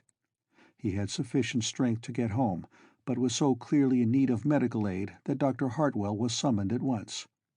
As the doctor put him to bed, he could only mutter over and over again, "But what in God's name can we do?" Dr. Armitage slept, but was partly delirious the next day. He made no explanations to Hartwell, but in his calmer moments spoke of the imperative need of a long conference with Rice and Morgan. His wilder wanderings were very startling indeed, including frantic appeals that something in a boarded-up farmhouse be destroyed, and fantastic references to some plan for the extirpation of the entire human race and all animal and vegetable life from the earth by some terrible elder race of beings from another dimension. He would shout that the world was in danger, since the elder things wished to strip it and drag it away from the solar system and cosmos of matter into some other plane or phase of entity from which it had once fallen, vigintillions of eons ago. At other times he would call for the dreaded Necronomicon and the Demonolatreia of Remigius, in which he seemed hopeful of finding some formula to check the peril he conjured up. "Stop them! Stop them!" he would shout. "Those Whateleys meant to let them in, and the worst of all is left. Tell Rice and Morgan we must do something. It's a blind business, but I know how to make the powder. It hasn't been fed since the 2nd of August, when Wilbur came here to his death, and at that rate—" But Armitage had a sound physique despite his 73 years, and slept off his disorder that night without developing any real fever. He woke late Friday, clear of head, though sober, with a gnawing fear and tremendous sense of responsibility. Saturday afternoon he felt able to go over to the library and summon Rice and Morgan for a conference, and the rest of that day and evening the three men tortured their brains in the wildest speculation and the most desperate debate. Strange and terrible books were drawn voluminously from the stacked shelves and from secure places of storage, and diagrams and formulae were copied with feverish haste and in bewildering abundance. Of skepticism there was none. All three had seen the body of Wilbur Whately as it lay on the floor in a room of that very building, and after that not one of them could feel even slightly inclined to treat the diary as a madman's raving. Opinions were divided as to notifying the Massachusetts State Police, and the negative finally won. There were things involved which simply could not be believed by those who had not seen a sample, as indeed was made clear during certain subsequent investigations. Late at night the conference disbanded without having developed a definite plan, but all day Sunday Armitage was busy comparing formulae and mixing chemicals obtained from the college laboratory. The more he reflected on the hellish diary, the more he was inclined to doubt the efficacy of any material agent in stamping out the entity which Wilbur Whately had left behind him, the earth-threatening entity which, unknown to him, was to burst forth in a few hours and become the memorable Dunwich Horror. Monday was a repetition of Sunday with Dr. Armitage, for the task in hand required an infinity of research and experiment. Further consultations of the monstrous diary brought about various changes of plan, and he knew that even in the end a large amount of uncertainty must remain. By Tuesday he had a definite line of action mapped out, and believed he would try a trip to Dunwich within a week. Then on Wednesday the great shock came. Tucked obscurely away in a corner of the Arkham Advertiser was a facetious little item from the Associated Press, telling what a record-breaking monster the bootleg whiskey of Dunwich had raised up. Armitage, half stunned, could only telephone for Rice and Morgan. Far into the night they discussed, and the next day was a whirlwind of preparation on the part of them all. Armitage knew he would be meddling with terrible powers, yet saw that there was no other way to annul the deeper and more malign meddling which others had done before him. 9. Friday morning, Armitage, Rice, and Morgan set out by motor for Dunwich, arriving at the village about 1 in the afternoon. The day was pleasant, but even in the brightest sunlight a kind of quiet dread and portent seemed to hover about the strangely domed hills and the deep, shadowy ravines of the stricken region. Now and then, on some mountain top, a gaunt circle of stones could be glimpsed against the sky. From the air of hushed fright at Osborne's store, they knew something hideous had happened, and soon learned of the annihilation of the Elmer Fry house and family. Throughout that afternoon they rode around Dunwich, questioning the natives concerning all that had occurred, and seeing for themselves with rising pangs of horror the drear Fry ruins, with their lingering traces of the tarry stickiness, the blasphemous tracks in the Fry yard, the wounded Seth Bishop cattle, and the enormous swaths of disturbed vegetation in various places.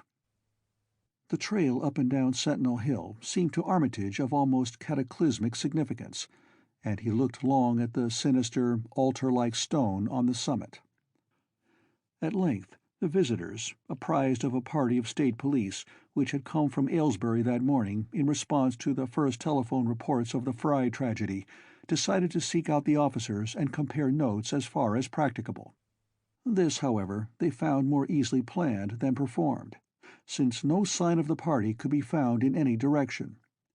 There had been 5 of them in a car, but now the car stood empty near the ruins in the Fry yard. The natives, all of whom had talked with the policeman, seemed at first as perplexed as Armitage and his companions. Then old Sam Hutchins thought of something and turned pale, nudging Fred Farr and pointing to the dank, deep hollow that yawned close by.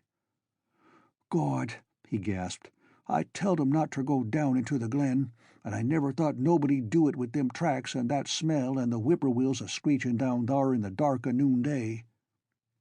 A cold shudder ran through the natives and visitors alike, and every ear seemed strained in a kind of instinctive, unconscious listening. Armitage, now that he had actually come upon the horror and its monstrous work, trembled with the responsibility he felt to be his. Night would soon fall, and it was then that the mountainous blasphemy lumbered upon its eldritch course. Negotium perambulans in tenebris. The old librarian rehearsed the formulae he had memorized, and clutched the paper containing the alternative ones he had not memorized. He saw that his electric flashlight was in working order. Rice, beside him, took from a valise a metal sprayer of the sort used in combating insects, whilst Morgan uncased the big-game rifle on which he relied despite his colleague's warnings that no material weapon would be of help. Armitage, having read the hideous diary, knew painfully well what kind of a manifestation to expect, but he did not add to the fright of the Dunwich people by giving any hints or clues. He hoped that it might be conquered without any revelation to the world of the monstrous thing it had escaped. As the shadows gathered, the natives commenced to disperse homeward, anxious to bar themselves indoors, despite the present evidence that all human locks and bolts were useless before a force that could bend trees and crush houses when it chose. They shook their heads at the visitors' plan to stand guard at the Fry ruins near the glen, and as they left had little expectancy of ever seeing the watchers again. There were rumblings under the hills that night, and the whippoorwills piped threateningly. Once in a while a wind, sweeping up out of Cold Spring Glen, would bring a touch of ineffable fetor to the heavy night air. Such a fetor as all three of the watchers had smelled once before, when they stood above a dying thing that had passed for 15 years and a half as a human being. But the looked-for terror did not appear. Whatever was down there in the glen was biding its time, and Armitage told his colleagues it would be suicidal to try to attack it in the dark. Morning came wanly, and the night sound ceased. It was a gray, bleak day, with now and then a drizzle of rain, and heavier clouds seemed to be piling themselves up beyond the hills to the northwest. The men from Arkham were undecided what to do. Seeking shelter from the increasing rainfall beneath one of the few undestroyed Fry outbuildings, they debated the wisdom of waiting, or of taking the aggressive and going down into the glen in quest of their nameless, monstrous quarry. The downpour waxed in heaviness, and distant peals of thunder sounded from far horizons. Sheet lightning shimmered, and then a forky bolt flashed near at hand, as if descending into the accursed glen itself. The sky grew very dark, and the watchers hoped that the storm would prove a short, sharp one, followed by clear weather. It was still gruesomely dark when, not much over an hour later, a confused babble of voices sounded down the road. Another moment brought to view a frightened group of more than a dozen men, running, shouting, and even whimpering hysterically. Someone in the lead began sobbing out words, and the Arkham men started violently when those words developed a coherent form. "Oh, my God, the voice choked out. "It's a-goin' again, and this time by day. It's out and a-movin' this very minute, and only the Lord knows when it'll be on us all." The speaker panted into silence, but another took up his message. "Nigh on an hour ago, Zeb Whately here heard the phone a-ringin', and it was Miss Corey, George's wife, that lives down by the junction. She says the hired boy Luther was out drivin' in the cows from the storm arter the big bolt, when he sees all the trees a-bendin' at the mouth of the glen, opposite side ter this, and smelt the same awful smell like he smelt when he found the big tracks last Monday mornin'.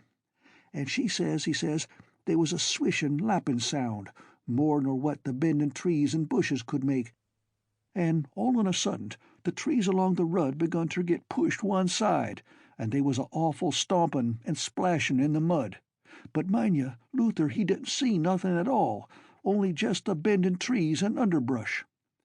Then, fur ahead, where Bishop's Brook goes under the rud, he heard a awful creakin' and strainin' on the bridge, and says he could tell the sound of wood a-startin' to crack and split, and all the whiles he never see a thing, only them trees and bushes a-bendin'. And when the swishin' sound got very fur off, on the rud towards Wizard Whately's and Sentinel Hill, Luther he had the guts ter step up where he heard it fust and look at the ground. It was all mud and water, and the sky was dark, and the rain was wipin' out all tracks about as fast as could be. But beginnin' at the glen mouth, where the trees bed moved, they was still some of them awful prints, big as barrels, like he seen Monday." At this point the first excited speaker interrupted. "But that ain't the trouble now. That was only the start. Zeb here was callin' folks up, and everybody was a-listenin' in when a call from Seth Bishop's cut in. His housekeeper, Sally, was carrying on fit to kill. She just see the trees a-bendin' beside the rud, and says they was a kind of mushy sound, like a elephant puffin' and treadin', a-headin' for the house. Then she up and spoke sudden of a fearful smell, and says her boy Chancey was a-screamin' as how it was jest like what he smelt up to the Whately ruins Monday mornin', and the dogs was all barkin' and whinin' awful. And then she let out a turrible yell, and says the shed down the rud had just caved in, like the storm had blowed it over, only the wind wa'n't strong enough to do that. Everybody was a-listenin', and you could hear lots of folks on the wire a-gaspin'. All to onct, Sally she yelled again, and says the front yard picket fence bed just crumpled up, though they wa'n't no sign of what done it. Then everybody on the line could hear Chancey and old Seth Bishop a-yellin' too, and Sally was shrieking out that something heavy had struck the house, not lightning nor nothing, but something heavy agin the front, that kept a launching itself again and again, though you couldn't see nothing out the front winders. And then, lines of fright deepened on every face, and Armitage, shaken as he was, had barely poise enough to prompt the speaker. And then Sally, she yelled out, 'Oh, help, the house is a-cavin' in,' and on the wire we could hear a turrible crashin' and a hull flock a-screamin', just like when Elmer Fry's place was took, only wuss." The man paused, and another of the crowd spoke. "That's all. Not a sound nor squeak over the phone arter that. Just still like. We that heerd it got out Fords and wagons and rounded up as many able-bodied menfolks as we could get at Corey's place, and come up here ter see what you thought best ter do. Not but what I think it's the Lord's judgment for our iniquities, that no mortal can ever set aside." Armitage saw that the time for positive action had come, and spoke decisively to the faltering group of frightened rustics. "We must follow it, boys." He made his voice as reassuring as possible. "I believe there's a chance of putting it out of business. You men know that those Whateleys were wizards. Well, this thing is a thing of wizardry, and must be put down by the same means. I've seen Wilbur Whately's diary, and read some of the strange old books he used to read, and I think I know the right kind of spell to recite to make the thing fade away. Of course, one can't be sure, but we can always take a chance. It's invisible, I knew it would be, but there's a powder in this long-distance sprayer that might make it show up for a second. Later on, we'll try it. It's a frightful thing to have alive, but it isn't as bad as what Wilbur would have let in if he'd lived longer. You'll never know what the world has escaped. Now we've only this one thing to fight, and it can't multiply. It can, though, do a lot of harm, so we mustn't hesitate to rid the community of it. We must follow it, and the way to begin is to go to the place that has just been wrecked. Let somebody lead the way. I don't know your roads very well, but I've an idea there might be a shorter cut across lots. How about it?" The men shuffled about a moment, and then Earl Sawyer spoke softly, pointing with a grimy finger through the steadily lessening rain. "I guess you can get to Seth Bishop's quickest by cutting across the lower medder here, wading the brook at the low place, and climbing through Carrier's mowin' and the timber lot beyont. That comes out on the upper rud, mighty nigh Seth's, a leetle t'other side." Armitage, with Rice and Morgan, started to walk in the direction indicated, and most of the natives followed slowly. The sky was growing lighter, and there were signs that the storm had worn itself away. When Armitage inadvertently took a wrong direction, Joe Osborne warned him and walked ahead to show the right one. Courage and confidence were mounting, though the twilight of the almost perpendicular wooded hill which lay toward the end of their short-cut, and among whose fantastic ancient trees they had to scramble as if up a ladder, put these qualities to a severe test. At length they emerged on a muddy road to find the sun coming out.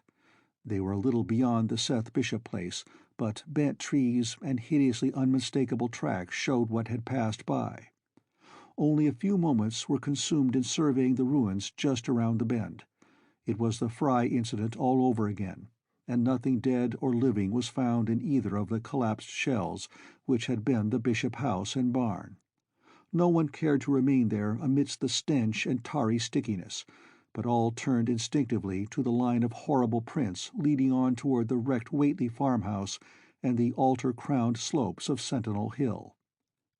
As the men passed the site of Wilbur Whately's abode, they shuddered visibly, and seemed again to mix hesitancy with their zeal.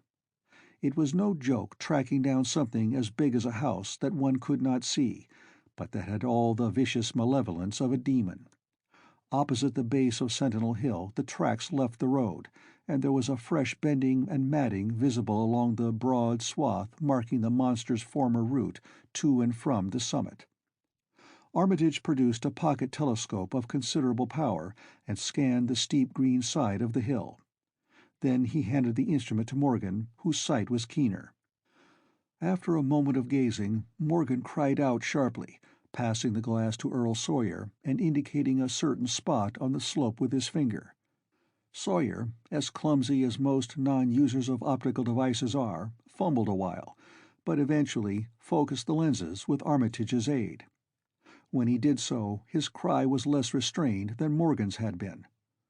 "God almighty, the grass and bushes is a-movin'. It's a-goin' up, slow-like, creepin' up ter the top this minute. Heaven only knows what fur." Then the germ of panic seemed to spread among the seekers. It was one thing to chase the nameless entity, but quite another to find it. Spells might be all right, but suppose they weren't? Voices began questioning Armitage about what he knew of the thing, and no reply seemed quite to satisfy. Everyone seemed to feel himself in close proximity to phases of nature and of being utterly forbidden, and wholly outside the sane experience of mankind. 10. In the end, the three men from Arkham, old, white-bearded Dr. Armitage, stocky, iron-gray Professor Rice, and lean, youngish Dr. Morgan, ascended the mountain alone. After much patient instruction regarding its focusing and use, they left the telescope with the frightened group that remained in the road. And as they climbed, they were watched closely by those among whom the glass was passed around. It was hard going, and Armitage had to be helped more than once. High above the toiling group, the great swath trembled as its hellish maker repassed with snail-like deliberateness. Then it was obvious that the pursuers were gaining. Curtis Whately, of the undecayed branch, was holding the telescope when the Arkham party detoured radically from the swath. He told the crowd that the men were evidently trying to get to a subordinate peak which overlooked the swath at a point considerably ahead of where the shrubbery was now bending. This indeed proved to be true, and the party were seen to gain the minor elevation only a short time after the invisible blasphemy had passed it. Then Wesley Corey, who had taken the glass, cried out that Armitage was adjusting the sprayer which Rice held, and that something must be about to happen. The crowd stirred uneasily, recalling that this sprayer was expected to give the unseen horror a moment of visibility. 2 or 3 men shut their eyes, but Curtis Whately snatched back the telescope and strained his vision to the utmost. He saw that Rice, from the party's point of vantage above and behind the entity, had an excellent chance of spreading the potent powder with marvelous effect. Those without the telescope saw only an instant's flash of gray cloud, a cloud about the size of a moderately large building, near the top of the mountain. Curtis, who had held the instrument, dropped it with a piercing shriek into the ankle-deep mud of the road. He reeled and would have crumpled to the ground had not 2 or 3 others seized and steadied him. All he could do was moan half inaudibly, "Oh, great God, that—" There was a pandemonium of questioning, and only Henry Wheeler thought to rescue the fallen telescope and wipe it clean of mud. Curtis was past all coherence, and even isolated replies were almost too much for him. "Bigger'n a barn, all made of squirmin' ropes. Hull thing sort of shaped like a hen's egg, bigger'n anything, with dozens of legs like hogs' heads that half shut up when they step. Nothing solid about it, all like jelly, and made of separate wrigglin' ropes pushed close together. Great bulgin' eyes all over it, 10 or 20 mouths or trunks a-stickin' out all along the sides, big as stovepipes, and all a-tossin' and openin' and shuttin', all gray, with kinder blue or purple rings, and God in heaven, that half-face on top." This final memory, whatever it was, proved too much for poor Curtis, and he collapsed completely before he could say more. Fred Farr and Will Hutchins carried him to the roadside and laid him on the damp grass. Henry Wheeler, trembling, turned the rescue telescope on the mountain to see what he might.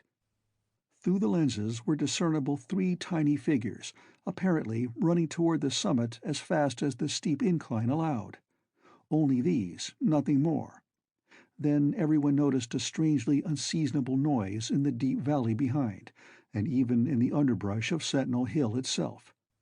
It was the piping of unnumbered whippoorwills, and in their shrill chorus there seemed to lurk a note of tense and evil expectancy. Earl Sawyer now took the telescope and reported the three figures as standing on the topmost ridge, virtually level with the altar stone but at a considerable distance from it. One figure, he said, seemed to be raising its hands above its head at rhythmic intervals, and as Sawyer mentioned the circumstance, the crowd seemed to hear a faint, half-musical sound from the distance, as if a loud chant were accompanying the gestures. The weird silhouette on that remote peak must have been a spectacle of infinite grotesqueness and impressiveness, but no observer was in a mood for aesthetic appreciation. "I guess he's saying the spell," whispered Wheeler as he snatched back the telescope. The whippoorwills were piping wildly, and in a singularly curious, irregular rhythm, quite unlike that of the visible ritual. Suddenly the sunshine seemed to lessen without the intervention of any discernible cloud. It was a very peculiar phenomenon, and was plainly marked by all. A rumbling sound seemed brewing beneath the hills, mixed strangely with a concordant rumbling, which clearly came from the sky. Lightning flashed aloft, and the wondering crowd looked in vain for the portents of storm. The chanting of the men from Arkham now became unmistakable, and Wheeler saw through the glass that they were all raising their arms in the rhythmic incantation. From some farmhouse far away came the frantic barking of dogs. The change in the quality of the daylight increased, and the crowd gazed about the horizon in wonder. A purplish darkness, born of nothing more than a spectral deepening of the sky's blue, pressed down upon the rumbling hills. Then the lightning flashed again, somewhat brighter than before, and the crowd fancied that it had showed a certain mistiness around the altar stone on the distant height. No one, however, had been using the telescope at that instant. The whippoorwills continued their irregular pulsation, and the men of Dunwich braced themselves tensely against some imponderable menace with which the atmosphere seemed surcharged. Without warning came those deep, cracked, raucous vocal sounds which will never leave the memory of the stricken group who heard them. Not from any human throat were they born, for the organs of man can yield no such acoustic perversions. Rather, one would have said they came from the pit itself, had not their source been so unmistakably the altar stone on the peak. It is almost erroneous to call them sounds at all, since so much of their ghastly, infra-bass timbre spoke to dim seats of consciousness and terror far subtler than the ear. Yet one must do so, since their form was indisputably, though vaguely, that of half-articulate words. They were loud, loud as the rumblings and the thunder above which they echoed, yet did they come from no visible being. And because imagination might suggest a conjectural source in the world of non-visible beings, the huddled crowd at the mountain's base huddled still closer, and winced as if in expectation of a blow. "Yugnai, Yugnai, Thufknaga, Yog Sototh," rang the hideous croaking out of space. "Yabthink, Yeheye, Nugurkudle." The speaking impulse seemed to falter here, as if some frightful psychic struggle were going on. Henry Wheeler strained his eye at the telescope, but saw only the three grotesquely silhouetted human figures on the peak, all moving their arms furiously in strange gestures as their incantation drew near its culmination. From what black wells of acherontic fear or feeling, from what unplumbed gulfs of extra-cosmic consciousness or obscure, long-latent heredity were those half-articulate thunder-croakings drawn? Presently they began to gather renewed force and coherence as they grew in stark, utter, ultimate frenzy. Ya, ya, ya, yaha, ya, ya, ya, ya, nuga, nuga, yo, yo, help, help, father, father, Yog Sothoth. But that was all. The pallid group in the road, still reeling at the indisputably English syllables that had poured quickly and thunderously down from the frantic vacancy beside that shocking altar stone, were never to hear such syllables again. Instead, they jumped violently at the terrific report which seemed to rend the hills, the deafening, cataclysmic peal whose source, be it inner earth or sky, no hearer was ever able to place. A single lightning bolt shot from the purple zenith to the altar stone, and a great tidal wave of viewless force and indescribable stench swept down from the hill to all the countryside. Trees, grass, and underbrush were whipped into a fury, and the frightened crowd at the mountain's base, weakened by the lethal fetter that seemed about to asphyxiate them, were almost hurled off their feet. Dogs howled from the distance. Green grass and foliage wilted to a curious, sickly yellow-gray, and over field and forest were scattered the bodies of dead whippoorwills. The stench left quickly, but the vegetation never came right again. To this day there is something queer and unholy about the growths on and around that fearsome hill. Curtis Whately was only just regaining consciousness when the Arkham men came slowly down the mountain in the beams of a sunlight once more brilliant and untainted. They were grave and quiet, and seemed shaken by memories and reflections even more terrible than those which had reduced the group of natives to a state of cowed quivering. In reply to a jumble of questions, they only shook their heads and reaffirmed one vital fact.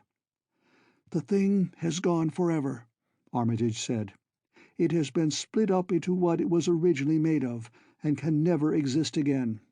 It was an impossibility in a normal world. Only the least fraction was really matter in any sense we know. It was like its father, and most of it has gone back to him in some vague realm or dimension outside our material universe. Some vague abyss out of which only the most accursed rites of human blasphemy could ever have called him for a moment on the hills." There was a brief silence, and in that pause the scattered senses of poor Curtis Whately began to knit back into a sort of continuity, so that he put his hands to his head with a moan. Memory seemed to pick itself up where it had left off, and the horror of the sight that had prostrated him burst in upon him again. "Oh, oh my God! That half-face! That half-face on top of it! That face with the red eyes and crinkly albino hair, and no chin, like the Whateleys! It was a octopus, centipede, spider kind of thing, but they was a half-shaped man's face on top of it, and it looked like Wizard Whately's, only it was yards and yards across." He paused exhausted, as the whole group of natives stared in a bewilderment not quite crystallized into fresh terror. Only old Zebulon Whately, who wanderingly remembered ancient things but who had been silent heretofore, spoke aloud. 15 year gone," he rambled. "I heerd old Whately say as how some day we'd hear a child o' old Lavinia's a-callin' its father's name on the top o' Sentinel Hill." But Joe Osborne interrupted him to question the Arkham men anew. "What was it, anyhow? And however did young Wizard Whately call it out of the air it come from?" Armitage chose his words carefully. "It was, well, it was mostly a kind of force that doesn't belong in our part of space, a kind of force that acts and grows and shapes itself by other laws than those of our sort of nature. We have no business calling in such things from outside, and only very wicked people and very wicked cults ever try to. There was some of it in Wilbur Whately himself, enough to make a devil and a precocious monster of him, and to make his passing out a pretty terrible sight. I'm going to burn his accursed diary, and if you men are wise, you'll dynamite that altar stone up there and pull down all the rings of standing stones on the other hills. Things like that brought down the beings those Whateleys were so fond of, the beings they were going to let in tangibly to wipe out the human race and drag the earth off to some nameless place for some nameless purpose. But as to this thing we've just sent back, the Whateleys raised it for a terrible part in the doings that were to come. It grew fast and big from the same reason that Wilbur grew fast and big, but it beat him because it had a greater share of the outsideness in it. You needn't ask how Wilbur called it out of the air. He didn't call it out. It was his twin brother, but it looked more like the father than he did." The end of The Dunwich Horror by H. P. Lovecraft.